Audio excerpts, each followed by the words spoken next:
I don't want to make this video. I don't want to make this video so fucking bad.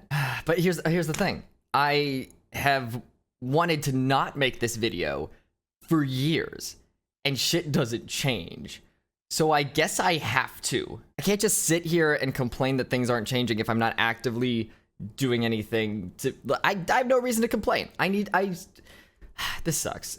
It sucks. I don't have to talk about this. Why can't someone else do the work for me? I don't want my only job being a professional trans person. I don't even know how to be a trans person. There's no one way to be a trans person. And yet I'm always the person that people go to. I'm considered a trans elder, which is wild because I've only been out for not even 4 years. This next month? Oh my God. Next month I will have been out for 4 years.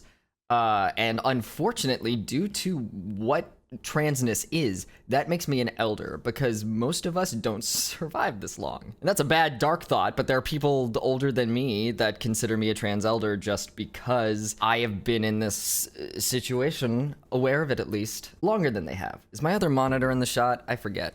I'm watching Superstore. Go away. Okay. I hate doing videos like this because there are things that I might get wrong. You know, like when you talk about something of this nature, whether it's representation in any form, in any industry, you're going to ruffle some feathers and you're also going to maybe get something wrong. My mood is chill. I like being chill. So I have fought and fought to not talk about this stuff. I'll maybe send out a tweet every once in a while. I'll post an Instagram story. But doing a video is like a different level of like, hey, I need to know absolutely everything I can. I have to do the most research to make sure I don't fuck this up massively. So hey, I'm just telling you now, I'm going to be talking about some stuff that is from my perspective. I am not a huge person in the industry. I'm not in charge of certain things. I'm just an actor. I'm a voice actor who transitioned while in my career, and these are the things that I'm going to be talking about. And I'm sorry to start this video off so aggressive. If you don't know who I am, this seems fucking wild. I hit my elbow. I'm drinking game fuel to hype me up for this. It's Swedish fish flavored. It's not bad. Hi, I'm Jesse.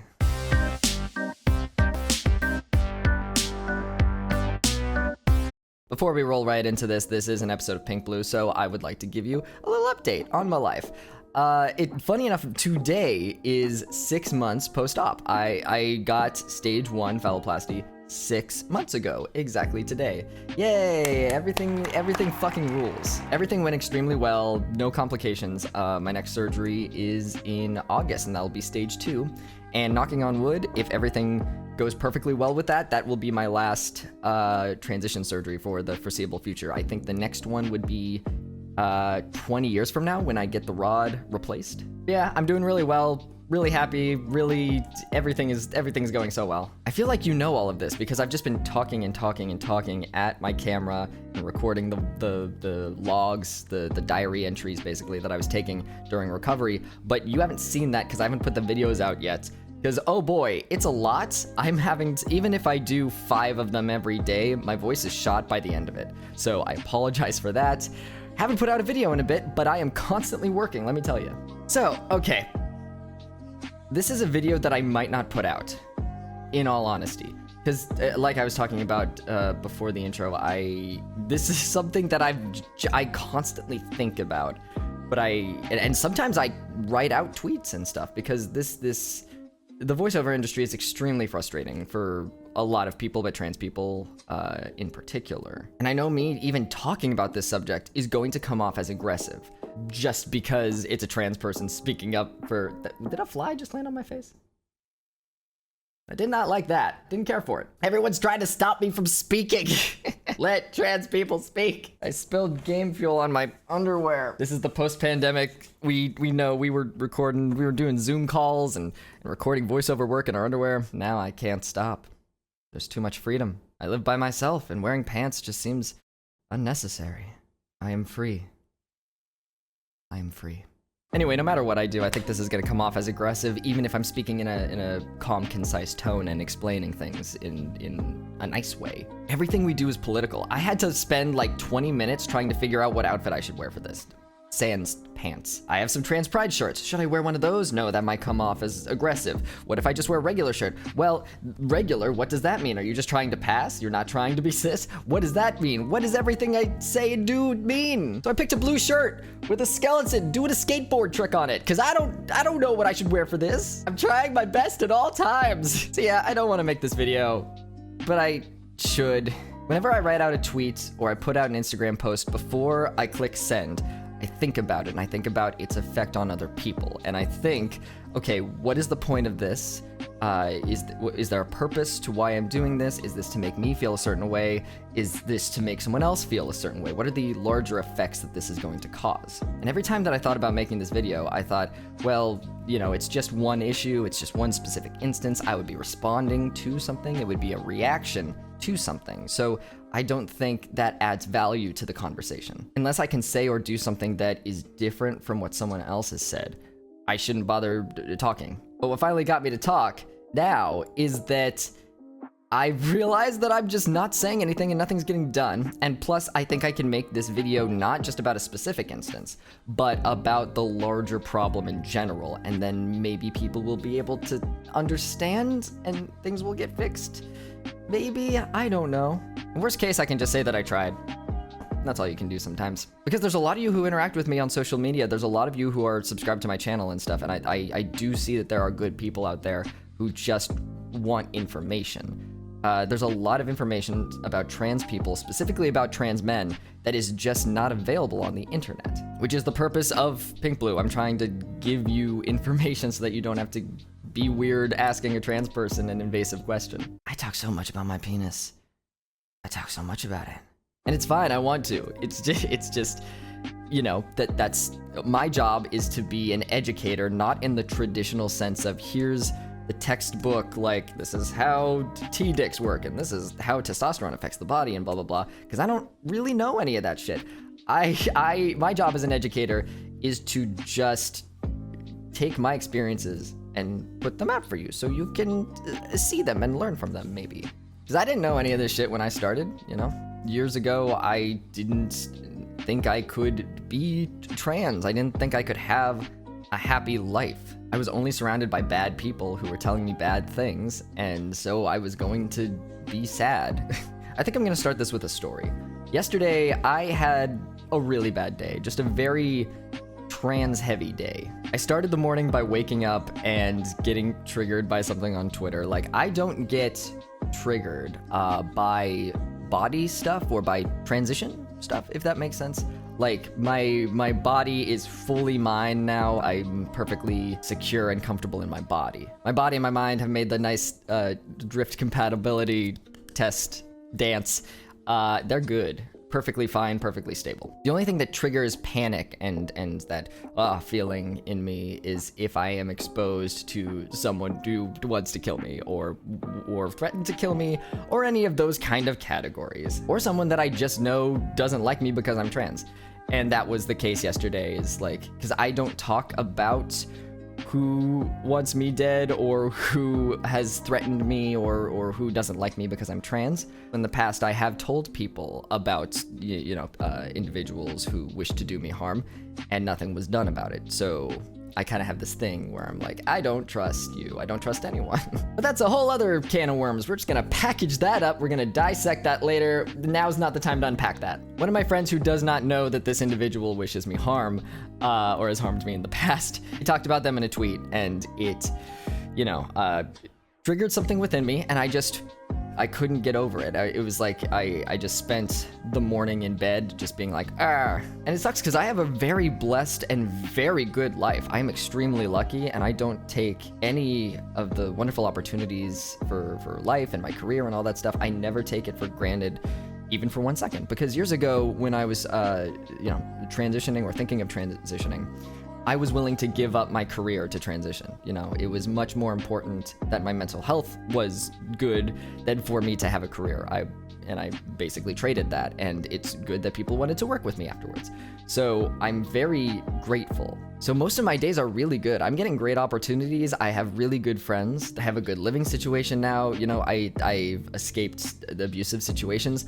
I'm great where I am. So most of my days are really, really good. So when there's a bad one, it kind of takes me by surprise, where I'm like, yeah, there's that bad stuff that I need to process. Anyway, that happened. I tried to get over it. And then another thing happened that was trans related, where, you know, not their faults. But sometimes I don't want to be the trans one. Sometimes I just want to be a guy. Sometimes I just want to, like, exist. And sometimes situations happen where people are asking questions and stuff that are, sometimes they're not asked in particularly offensive ways or intrusive ways, but it's just a reminder of, like, this is how people view you, kind of thing. So that second thing happened. And then a third thing happened. Now for this third thing, I know this is a story within a story. Please stick with me, okay? I promise it all makes sense. We're gonna go backwards to last year before I got stage 1 surgery. I was contacted by a friend who was getting me in touch with another person because there was a trans male role that they wanted me to read for. And I was looking over the sides and I was doing a little research on the show, and I was like, oh shit, this is actually really cool. This character means a lot to a lot of people because it is one of the only trans male roles in anime that's actually done respectfully. Usually, you know, trans representation is all over messy in any piece of media, but with anime, you know, it has a specific fetishization.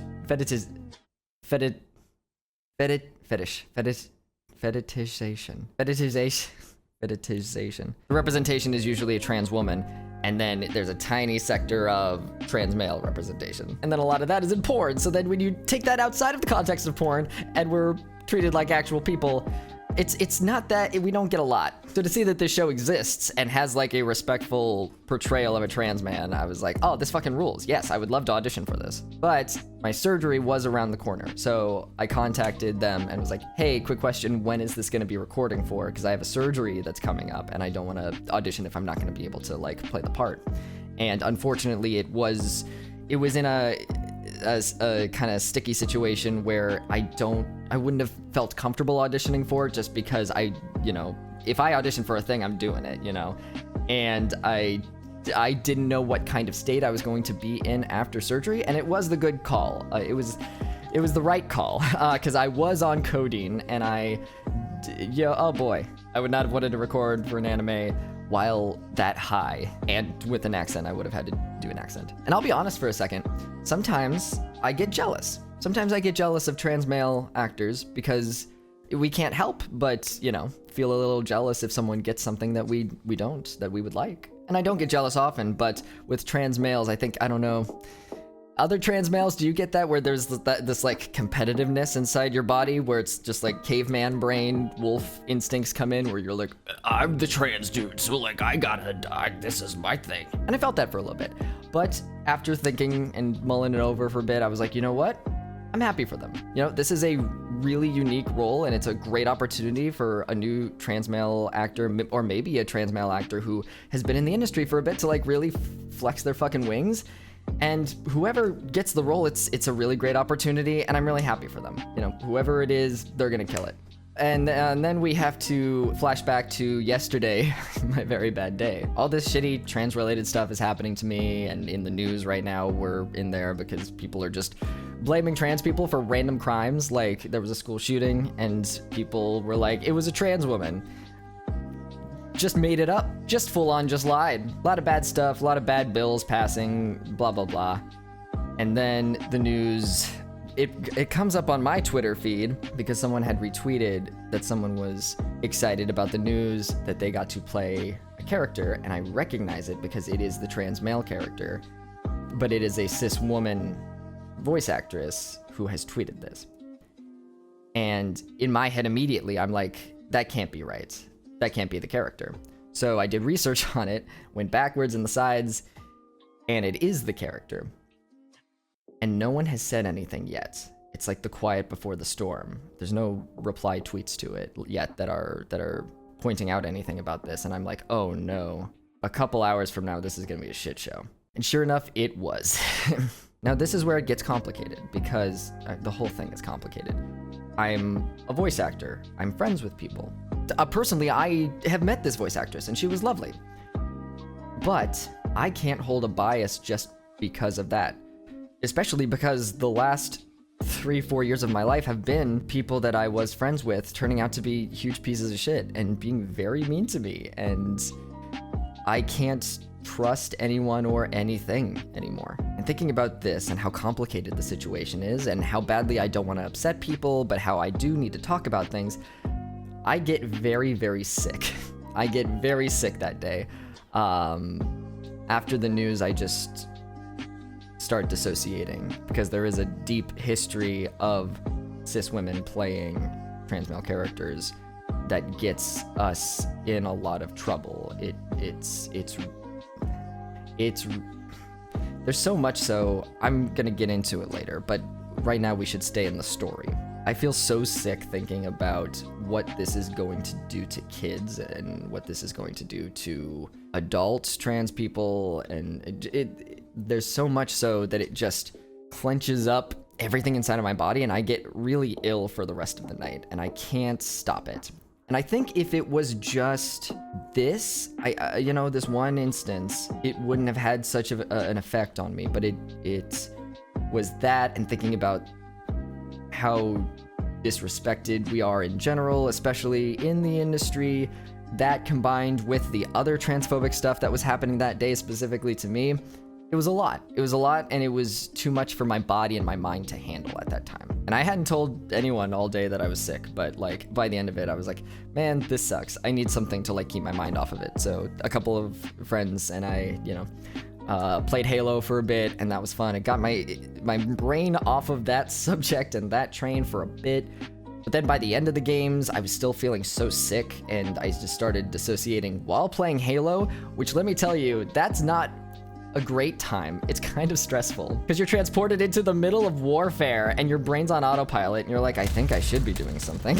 So by the end, we finish the games and then I take a lorazepam because like I need anti-anxiety med is the only thing that's going to get me to like stop this train of fucking thought that just keeps going through my brain over and over where I'm letting people down, just like that, repeating. I let myself have a nice night. I'm like, you know what? Played some games with some friends. Let's eat some ice cream. Let's watch some True Blood. And then you're gonna pass out in 20 to 40 minutes because of this anxiety pill.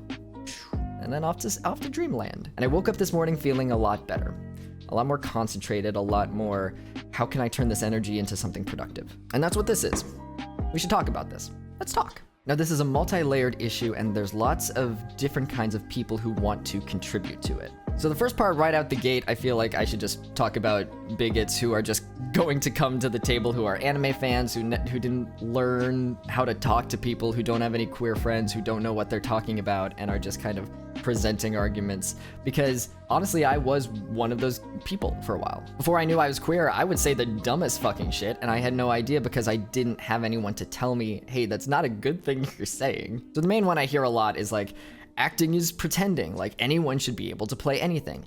And in theory, that is true. In theory, that would be great. Acting is pretending. Acting is a really cool outlet. It's how I got all my energy out as a kid.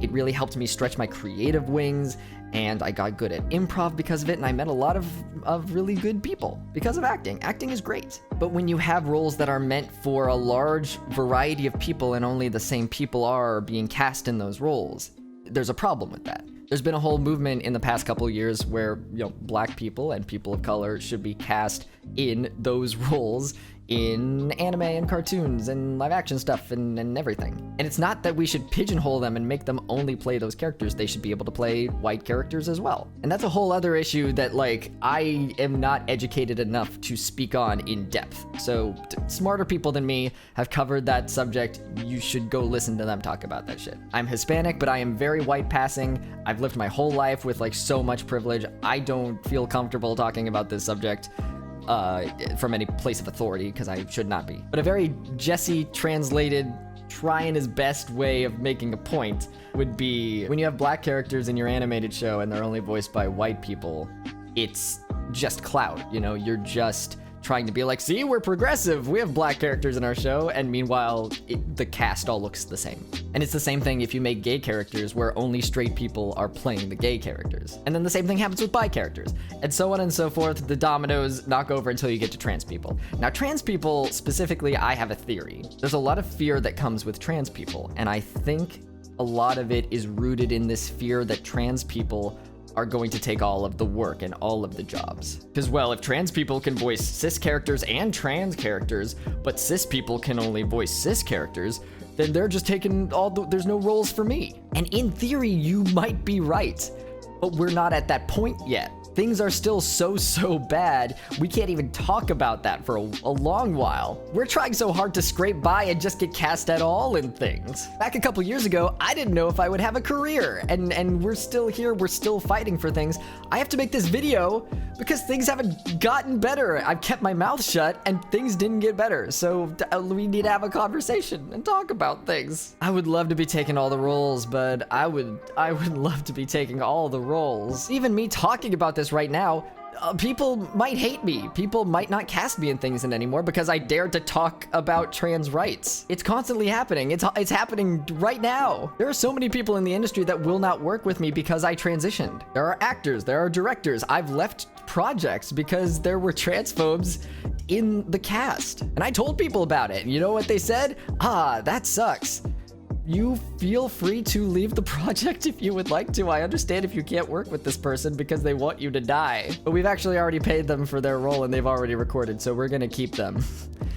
And I was like, okay, and I left. The voiceover industry fucking sucks for trans people. It's really bad. Oh, okay, before we move on from this also, we have to address the other, the bigot response that usually comes up with things like this, which is like, oh, so like dragons can only voice dragons because they have the lived experience of dragons, or like this fucking cartoon cat can only be voiced by cartoon cats.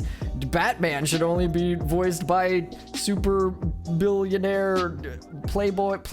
No, Playboy was more Iron Man. Celibate virgin Robert Pattinson, sweaty boy in his basement. He should be the only one who can voice Batman because he has the lived experience of Batman. Okay, man, these are fucking characters. Trans people are not a costume. This is my fucking life. I have to live like this every day. This is not a sentient robot or a cartoon squirrel or a fucking magical talking pair of sunglasses that tells you not to have sex.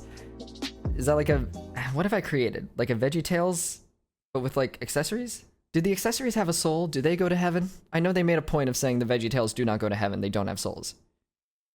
I don't know. Jesse, make a note. $1 million idea. Trans people aren't accepted by society yet. We're trying so hard, but until trans people are protected by laws and are able to get healthcare and are not, what we currently are in society, we're not something that you can just slip into our skin and like play a fun role and then you get to take it off at the end of the day. You get to just be a cis person. You get to just exist in society. This is people's lives. This is our livelihood. It's not appropriate to think that you could do this better than someone who is living it. The industry sucks so bad. Do you want to know how bad the industry sucks? Whenever an announcement comes out that a cis person is voicing a trans character, there are trans actors and fans and stuff that come out and are like, hey, this sucks for a multitude of reasons. But there are also trans voice actors who go to the announcement and are like, hey, congrats, I'm so happy for you. Because they're scared they won't get work if they don't. Which is very valid. I talk about this stuff and there are people that don't like me because of it. I understand wanting to be in an industry so bad and wanting to be liked so bad that you play up to cis people and coddle their feelings so that they won't hate you, but it just breaks my fucking heart to see responses like that because they're like, I don't know what else to do. If I don't play ball, I don't get to be in projects. And that's one of the things that made me step back and take a break from voiceover for a bit. One was because I needed to let my voice drop because I had gone on T and I needed to let my voice stabilize and see where it was going to end up because there was no point in me auditioning for roles that I wouldn't be able to do a couple months from then, I need to say something so that other people don't have to. I have to talk for people who are scared to. I need to make the industry better for people, even if it's scary for me to ruffle feathers or for me to make people's feelies upsetty. I need to talk about things. Now let's talk about allies and the ally perspective of this. The point of trans allies is to make life easier for us. It's for cis people to say things and fight battles for us so that we don't have to, or so that we are not the only people talking and doing things about these specific things. The point of allies is not to make us more stressed out. And in these conversations, that's what a lot of people who think that they're allies are doing. You can't use me for inspiration porn and then tell trans people they shouldn't be upset that a cis person got cast in a trans role. You can do one or the other. You cannot do both. Because there are a lot of well-meaning folks who are trying to say things that are just coming off really, really cringe. There have been a few instances of this specific example that I'm going to give where people have had to pull people aside and be like, hey, this is not an acceptable thing for you to like say or talk about. Even though you're trying to mean well, it's not an appropriate thing to say right now. Which is that when a cis person is cast in a trans role, some cis people are like, hey, not everyone can come out. You don't know the situation with this person. They could be, like, not everyone feels safe or comfortable coming out. So we don't know the whole story. So, just keep that in mind. And that is an okay thing to keep in mind with certain situations. With the specific situation of a cis person playing a trans role, it does not matter if that cis person comes out later. It is the effect that is taking place right now in this present moment. Because unfortunately, you're trying to do something good, but you've done multiple things that are uncomfortable. The first is that you've put that actor in a box. You've kind of boxed them in. What if that actor isn't trans at all? Then you've put words in their mouth and you've been like vouching for them and saying, don't worry, this will all make sense one day. And that actor might not be trans. And then you've just made them look 1,000 times worse. And the second point that you've done is you've kind of shown your hand a little. You've shown what your actual priorities are. Your priorities are not how this makes trans people feel. It's, I need to protect my friend. They're taking some heat for playing a trans character, so I need to, they're a good person, they've never done anything to me, kind of like that's the vibe of how you come off without meaning to. You're not actually thinking about trans people and how they're affected by media and by casting decisions, which I totally get because I have done this in the past. I've gone on the defensive. I've made up excuses. I've defended my friend because I wasn't actually understanding how people are feeling. I was thinking about, oh, my friend is nice to me. I need to make sure that people aren't mad at them, which is totally understandable. But in this instance, you need to be doing some more critical thinking. And I can actually think of a specific situation where an actor was non-binary, they played a trans character, and everyone was mad at them because they weren't out at the time. And they came out later, and that's great. But people's anger was understandable. It's not about proving the validity of the candidate. It is about the effect that it has caused. Because I understand where you're coming from. It's totally valid to be like, hey, not everyone can come out. That's totally fine, but it's not what's important right now. What matters is who they're representing themselves as right now, at a really crucial time where trans people are under attack constantly. We're bashed constantly, physically, mentally. They're going through so much right now. We don't need representation in the future. We need it right now. Because a lot of these trans kids, a lot of these trans adults, they're not gonna follow this story to the end. We see the beginning. A cis actor was cast as a trans character, and we see that, and it just keeps repeating over and over again, and we feel like shit. And then maybe later something else happens in the story where an actor comes out or whatever. That's great and fine, and I'm happy for them. But they have still caused a lot of damage at the beginning of the story. It's not a perfect comparison because it's race versus transness, but like I said, I'm Hispanic. I'm very, very white passing. If I was not comfortable talking about the fact that I'm Hispanic, I would never audition for a Hispanic role. I think it would be severely inappropriate. Not because I'm afraid of my reputation being hurt, but because I know that would hurt people. I need to think about what my actions and my words are doing to people, not if I feel I deserve to play a role or not. Trans men are being abused and discriminated against because people think that cis women and trans men are interchangeable. And when you cast a cis female actress as a trans man, you are doing violence to us. It's not just words. Words turn into things. Words turn into physical violence. If you make society think that we're freaks, they're gonna think we're freaks. If you make casting decisions that make people hate us, people are going to continue to hate us. And it sucks because so many of these like casting decisions where you could have brought in a trans actor to play this trans character, you could have done so much good for the community. I don't watch as much anime nowadays, and I would have watched this anime if it was a trans male actor playing this trans character. That seems really cool to me. We're so desperate to stay alive, yes, but desperate to like see ourselves portrayed in media that you could have gotten a much wider audience to watch your show. You would have done something great for history. You would have done something really, really good. This was a really cool opportunity. And instead, you hurt a lot of people. Because there is so much trans joy in the world. I don't want trans people to just be associated with danger and you know, getting hurt and killed and stuff. But we do need to look at the situation realistically, because I think coddling cis people has not done us any favors. I want to protect cis people from seeing us as these poor trans people, but you know what? There's a lot of bad shit that comes with this. Trans kids are getting kicked out of their houses. Their parents are not allowing them to live with them anymore. They're disowning them. There are bills being introduced that are like, oh, well, trans people shouldn't be able to transition until age 18. That seems right.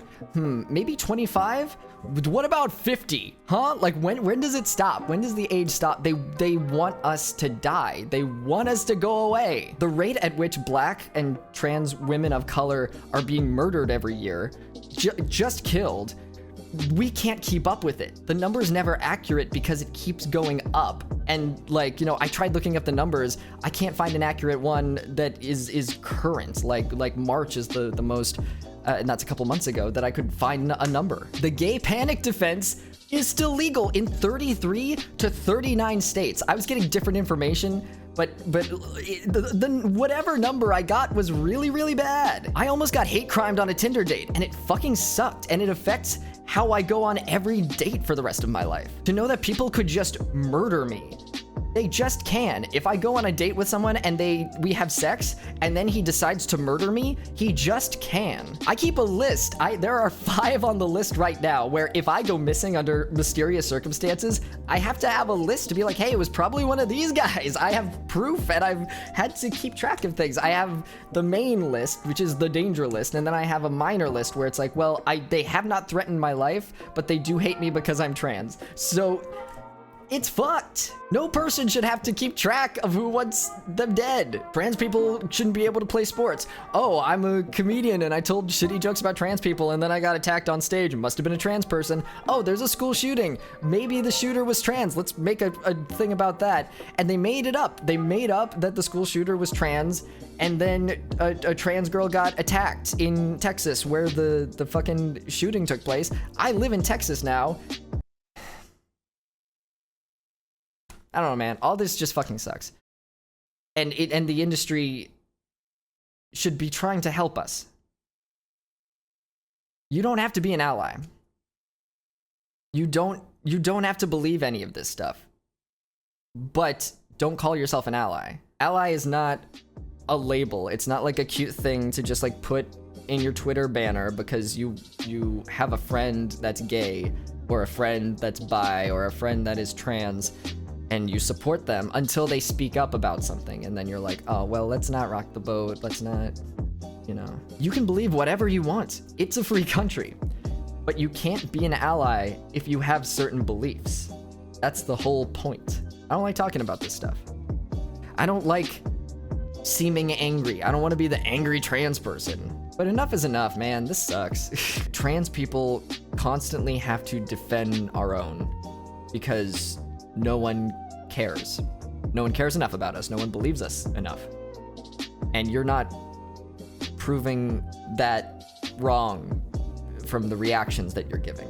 And this isn't everyone. There are a lot of actual good allies out there that like are, I don't know, the label ally has always been like shitty and weird to me. Like it just should be a thing. You just should be okay with gay people. You should be okay with black people. You should be okay with People. Why do we have to have a label for it? But the deeper I've gotten into this industry, the more I've learned, oh, that's why you need a label for it, because there's a lot of people that just don't like you. There's a lot of people that don't like you because of who you are. You know what? I'm gonna read some tweets from like an actual ally that I stumbled across while all this shit was happening. Because he puts things in a much better way than I could, maybe. Representation matters. Best actor for the role includes ensuring the actor is someone who can authentically portray the role. No malice towards anyone involved, but we can and should do better. Clients have final say is an excuse we can only justify so long. Clients have understood for Black roles, Asian roles, Hispanic roles. It's time we educated them about how to authentically portray trans characters for a Western audience. There's the argument that clients will whisk work away to a different market if they don't get what they want. But if it's a choice between doing what's right or doing the work by any means, that's not a choice. No one ever said doing the right thing was easy. We have to be willing to have these conversations with clients, to teach them how to accept no. If we don't, we risk never having autonomy in the art we create. We have to be able to take valid criticism, not brush it off as a lack of professionalism. We have to do better. If representation matters to you, really, truly matters to you, please listen to the people you've upset. Try to get where they're coming from. Put yourself in their shoes. Ask yourself how you would feel if you never saw yourself thoughtfully represented in media. We can't just pretend we don't see our friends and peers hurting over this decision. These choices matter, now more than ever. We have so little room to get them right, and when we don't, we hurt people. Some we can see, others we can't even begin to count. I'm just gonna interrupt for a second. That paragraph, it like really hit me in a way. That fucking, we have so little room to get them right, and when we don't, we hurt people. Some we can see, others we can't even begin to count. That's so well thought out. Really, really well said. Because that's really what people aren't really thinking about, is how this affects everything on a bigger global fucking level. It's not just one role. It's not just one actor. It adds up. I had to make this video even though I don't want to, because it just keeps happening. And it's never gonna stop unless we speak up about it. It sucks. Okay, I'm gonna keep going. That doesn't make you a monster, but not acknowledging that hurt is an active choice to deny its validity. To that person, and everyone else who feels the same, you've effectively said, your feelings don't matter, they're not real. And anger is a justified reaction to that. It's hard to admit when you've messed up, but you gotta just rip off that band-aid, apologize, and try to do better the next time. We're all still learning. It's going to take time, but the effort has to be taken, at the very least. Anyway, listen to trans people. I love that. Very good. Listen to this person. You know, it's funny because he ends it with listen to trans people, and then I'm like, listen to this person. So, yep. Just a loop of us saying to listen to each other. And he's right. This doesn't make you a monster. You're not bad forever if you make a mistake. But by not saying you've made a mistake and saying you're gonna do better, there's no difference between you and like a horrible piece of shit who just doesn't care about people's feelings. You understand that, right? If you don't apologize and you don't acknowledge you did something wrong, we don't know if you know you did something wrong. That was something just character development wise I needed to learn in order to communicate with partners and with friends and stuff. If I hurt someone's feelings, I need to acknowledge that I hurt their feelings, or they're never gonna know that I know that. So even if you don't give a shit about trans people, even if you just sat through this whole video and don't feel anything, I hope you can at least take that specific thing and implement it in your daily life. That you need to communicate with people, that you need to acknowledge people's feelings, or they're not gonna know that you have even thought about their feelings. And yeah, like shit like that, he's touching on subjects that I didn't even think about talking about, which is why I usually leave this shit to people who are more privy to like casting decisions and stuff like that. Like I don't know certain things that other people do. And that's great. And you know what? You're doing a great job. I'm gonna read some more. These tweets are in response to something that was actually deleted. I read the question back when it was up, and I forget what it was, but I know that Devil's Advocate was somewhere in there where I'm like, oh, that's probably why they deleted it, because they saw it and were like, oh no. But this is still valid, even out of context. An actor who has never lived the experience they're trying to portray will never give a better performance than someone who has. While it's not necessary to find an actor who can accurately depict every type of role, it is important as we push for diversity in casting and rep. It's entirely appropriate to limit a casting pool for a diverse character to only actors who share that minority group. Many actors who exist in those groups are as equally talented as their white/cis counterparts, and we rarely ever get the opportunity to demonstrate it. The assumption that non-diverse actors are better or of better quality is in part due to racist bias, as well as a lack of opportunity. I will never get as good as Rob Paulson if I'm never given a similar amount of opportunities to stretch, learn, and grow through doing the work. Thus, we have to give often less experienced minority actors the opportunity to at least play the roles they closest identify with, to give them an opportunity to grow their toolkit and put them on an even playing field. Ideally, diversity is a thing that will just be one day. But at the moment, it's important that we give these limited opportunities to actors that best represent these lived experiences, as well as give those actors room to step out of those diversity niche boxes to stretch their wings. Historically, people of color / LGBTQ+ actors weren't even considered for roles they were perfectly fit for, often casting in favor of white / cis actors. So until minority actors have as equal an opportunity as their majority counterparts, it's not only a good thing, it's absolutely necessary. So yeah, knocking it out of the park, saying things better than I can. Love that. Again, I don't like making these kinds of videos because things grow and change. There's information that I might not know. I might finish this video and then be like, ah shit, I should have talked about that. I should have thought about this. And there's no way for me to know because I can't edit this video a day from now. Whenever it's up, it's up. So yeah, don't take this all as fact. Again, this is just my perspective. It's a perspective and it's opinions and thoughts and feelings that have been ruminating for years and years and years, and I've grown a lot as a person. If you watch my videos, you know me. 2 years ago, I was kind of a shithead. I don't like who I was 2 years ago. I probably would have sided with I want to say gross cis people. That's not cis people in general. I'm talking about the gross ones. I was trans and I hated trans people. So yeah, I would have been like, everyone should be able to play everyone. Pick me. I'm one of the good ones. I'm a trans person who won't question anything you say. Please put me in your show. And now I have nothing to lose. I've built up so many connections and so many friendships with so many people that just completely crumbled because they don't like trans people. It's worth nothing. Being friends with people who think you suck is worth nothing. Don't do it. Be yourself. Be happy. I have never known the freedom that I do right now, living on my own, having the friends that I do, walking around in my underwear. You live Moss and fuck the haters, all right? I wasted so much time networking and being friends with people that sucked. Coming out was the best thing for me. I know I talk about a lot of bad shit that comes with this, but it genuinely, it was the best thing for me. Because I don't want to be friends with someone who wouldn't like me because I'm trans. And if I hadn't come out, I would still be friends with a lot of those people. A lot of my friends are still friends with those people. But anyway, yeah. Just do better, y'all. Just do better. I don't know if I'm going to put out this video. Felt real good to talk about it for once. I've been keeping this in for a while. Maybe I'll end this with a string of tweets that I never published, but I wrote out the other day. Before any of this shit had happened, it was just on my mind, and I think it is related. Here's the thing about networking. I fucking hate it. I don't like what it is. I don't like what it implies. I don't like the kind of person it turns you into. I simply don't do it anymore. I make friends. If I like you, we can hang and vibe, and that's great. But I don't pretend. I did a panel at a con a few weeks ago, and I got the question I never have an actual concrete answer to, which is, how do I get into voiceover? They're really asking how to make connections. I wish I could tell you the industry isn't full of monsters, but it really is even now. After I transitioned, I took a break from voice acting so I could wait for my voice to settle. But it was also a nice recovery period from a bunch of actors who were my friends, becoming very cruel to me after transition. Some are still getting work. It's a bummer, but I know their hearts. I know their hearts. People will be your friend because they can get something from you, and you won't know until it's too late. If you're queer or person of color or anything they deem a flavor of the day, they drop you the moment their ignorance becomes stronger than what they can take from you. I want to work with people who lift others up, who want to make us stronger together, not rip shit apart. If I work with someone or endorse them publicly, know that it's genuine. I like them as a person. I spent years in voiceover building up connections that entirely fell apart the moment I transitioned. It's not worth anything. I have nothing to lose.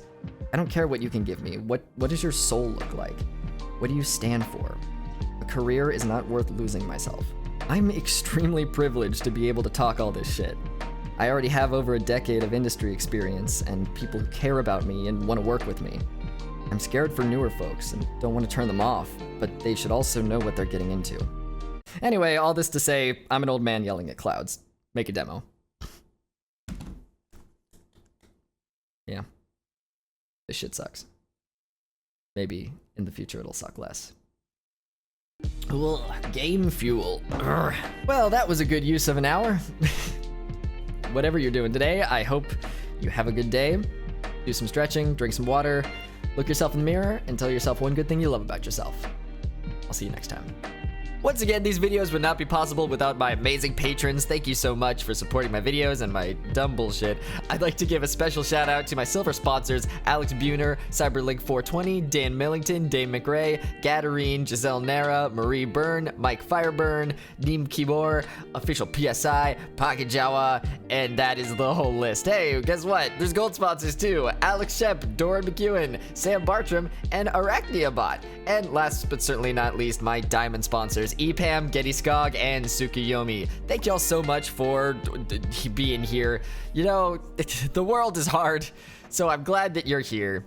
And I never know how to end these things, but I genuinely hope you're having a good day. I know the world is tough right now. A lot of scary bad shit in the news, and you know, I appreciate that you're here and you're doing your best, and that's all we can do sometimes.